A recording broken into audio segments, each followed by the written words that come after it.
Following my recent WAN 2.1 image-to-video tutorials, a few people were asking how I generate quality Flux images so quickly on my low VRAM 8GB GPU.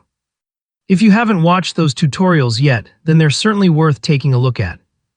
My go-to image generation ComfyUI workflow uses Flux Dev FP8 with the Flux Turbo Alpha LoRA, which I was surprised that most people had never heard of. So for those of you that requested this video, here it is.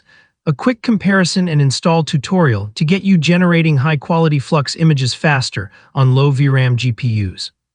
I'm aware that there are many other methods, including fast models, low-step models, as well as other speed optimization ComfyUI nodes, but I'm happy with the results that I get in terms of speed and quality using this LoRA.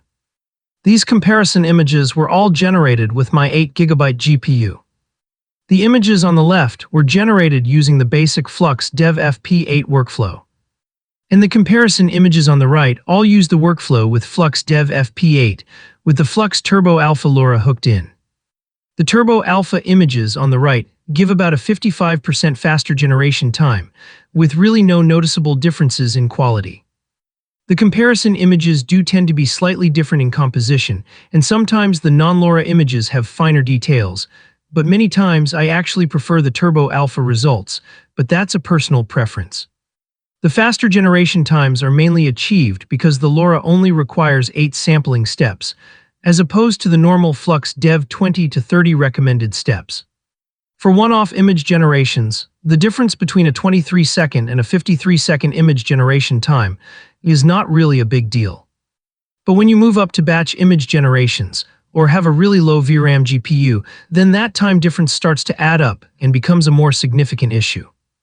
In this video, we'll step through the quick and easy Flux Turbo Alpha LoRA installation process, grab my modified and simplified free workflow, and then wrap up with a quick run-through of the key settings in the workflow, so you can just get straight on with generating your own Flux images quicker.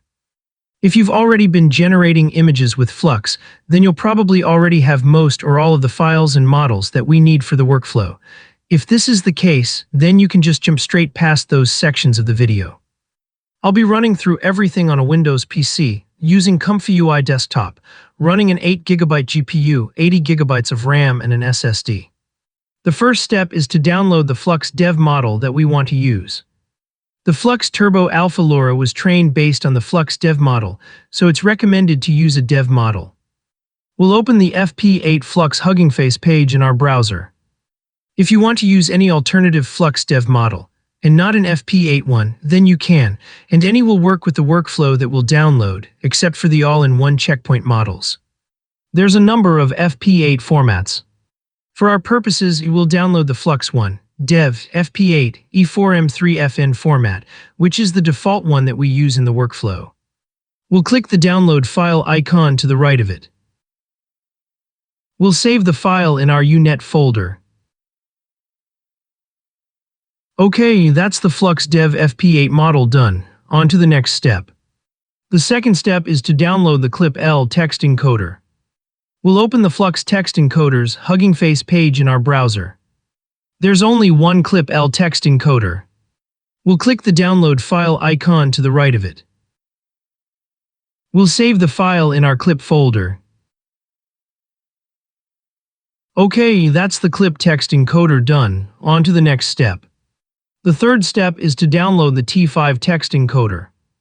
We'll go back to the Flux text encoder's Hugging Face page in our browser. There's a number of formats that we can choose from. The larger FP16 format will generally give better quality, but it's larger, and will give a slight processing overhead to generation times.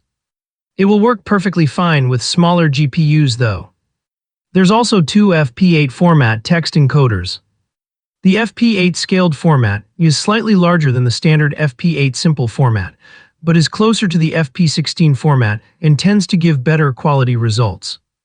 For our purposes, we'll download the T5 FP8 scaled format, which is the default one that we use in the workflow. We'll click the download file icon to the right of it. We'll save the file in our text encoders folder. Okay, that's the T5 text encoder done. On to the next step. The fourth step is to download the VAE. We'll open the Black Forest Labs Flux Dev Hugging Face page in our browser. You'll need to be signed up and logged into Hugging Face to download this file. There's only one VAE here. We'll click the download file icon to the right of it. We'll save the file in our VAE folder. Okay, that's the VAE done. On to the next step. The fifth step is to download the Flux Turbo Alpha LoRA. We'll open the LoRA Hugging Face page in our browser. The file is confusingly named Diffusion PyTorch Model, but we'll rename it when we save it to a more appropriate and recognizable name. We'll click the download file icon to the right of it. We'll first rename the file to Flux Turbo Alpha.safe tensors. Then we'll save the file in our LoRa's folder.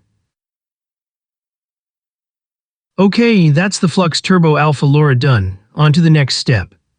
The sixth step is to download the Flux Dev Turbo Alpha LoRa workflow that we'll use in this video. On the LoRa Hugging Face page, as well as the LoRa file, there's also an example workflow provided in the Workflows folder, but I found it unnecessarily overcomplicated with the use of a custom node. So instead of using this, I just created a more simplified native workflow that just builds on my existing Flux Dev workflow. This is the workflow that we'll use in this video.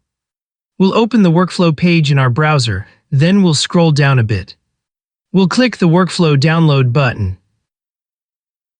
We'll save the file in our Workflows folder. Okay, that's the workflow done. On to the next step. The seventh and final step is to take a look at the key settings for the Flux Dev Turbo Alpha LoRa workflow that you'll want to know about to make adjustments for your own fast image generation needs. We'll open the Flux Dev Turbo Alpha workflow that we downloaded. Let's start with the Model Loading and Setup group. Here we just need to make sure that we select the correct models and files that we downloaded previously. The Dev FP8 model in the top node, the T5 text encoder in the second node, the VAE in the third, and the last node is where we specify the Flux Turbo Alpha LoRa. Let's move on to the Prompt and Conditioning group. Simply replace the default text in the top node with your own positive prompt text. In the second node, the Flux guidance value has been set to a default of 3.5, which tends to work well. It controls the influence of the prompt on the generated image, like with a CFG value. Let's move on to the Latent Image Setup group. The two top nodes are where you set your image width and height dimensions. It's always best to use the recommended Flux Dev dimensions. The fourth node is set to generate a random seed for each image generation. The scheduler and sampler have been set with the most common Euler simple, but others work well also, especially DPM++.